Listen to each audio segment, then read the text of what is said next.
yeah, here's the house right there. That I was having this long, drawn-out, lucid dream. And see, it's a crappy looking house, but they did finally put a roof on it many years ago. But anyway, yeah, so I went to school with Jim Mayer and Sue Mayer. Like I say, see, the truck is gone. I think the dad died. The mom died several years ago. I mean, like 3 years ago, Sue Mayer, and then the dad, I think, but it seemed like I saw him not long ago. I mean, it may have been several months ago, but I think he's since died because I'm not seeing any vehicle or anything.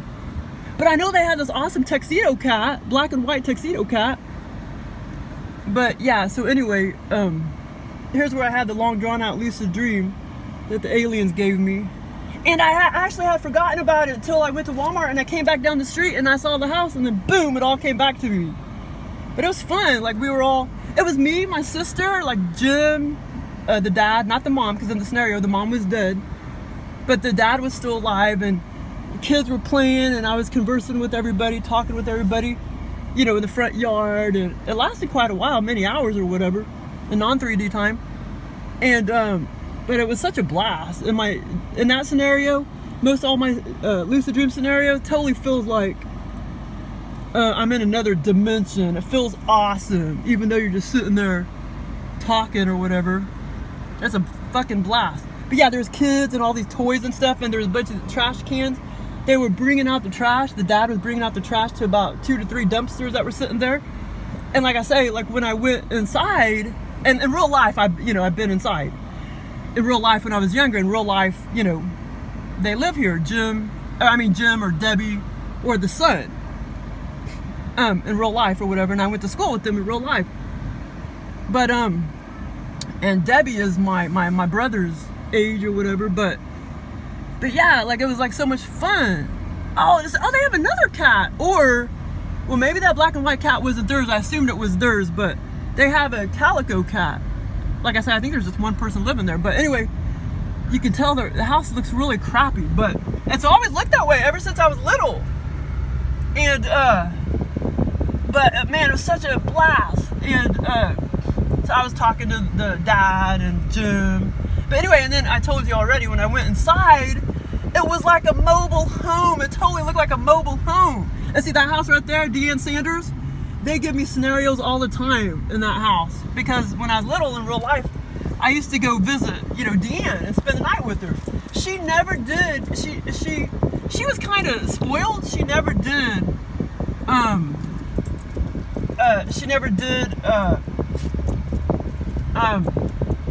she never wanted to come to my house. I always went to her house and spent the night.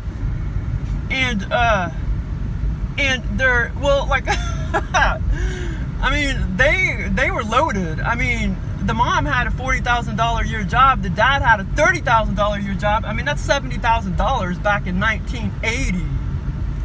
That's a lot. And she was a spoiled little brat. And so she got anything she wanted, even though they always lived in kind of a crappy house. I mean, they could afford a much better house than that.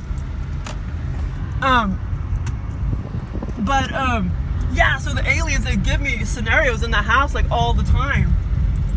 I'll go look at it again. But yeah, in Jim Mayer's house, it was like, I went in real life, you know, it's not like a mobile home in there, but the aliens have a sense of humor. Yeah, they totally have. Oh, this is where I accidentally killed the butterfly.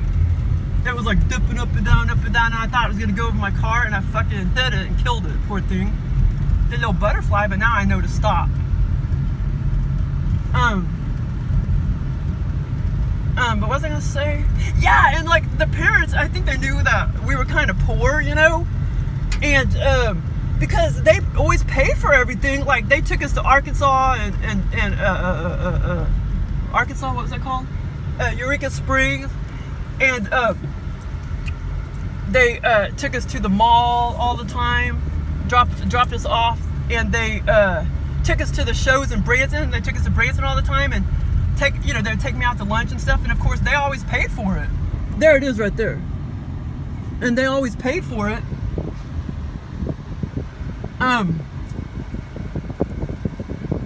Because I think the mom knew we were kind of poor, you know. Well, I guess we kind of were compared to them.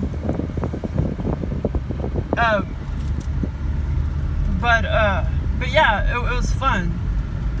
But I was surprised the dad was still alive in 2004, because I was living in Kansas City and I was driving through the neighborhood and I'm like, wow, he's still alive, because he seemed like he was 80 years old back when I was 11 years old. And he was always a really bad smoker. And I think he died just not long after 2004, but still, I can't believe he made it that long. And of course the mom, I think the mom died. Deane is still alive. She's a couple months older than me, younger than me. But she's, the girl that I hung out with in the house. And I went to school with her. And, but yeah, her name was Deane, and like I said, she was spoiled, and she was the only child, except she had an older sister. And the older sister was already out on her own. She lived over there by my grandma's house on Lombard Street, way over on the other part of town. But, and she's probably my mother's age now. And I think she's actually living in that house now, Deane's house. But, or the house that I just showed you. But what was I going to say about Deane or whatever?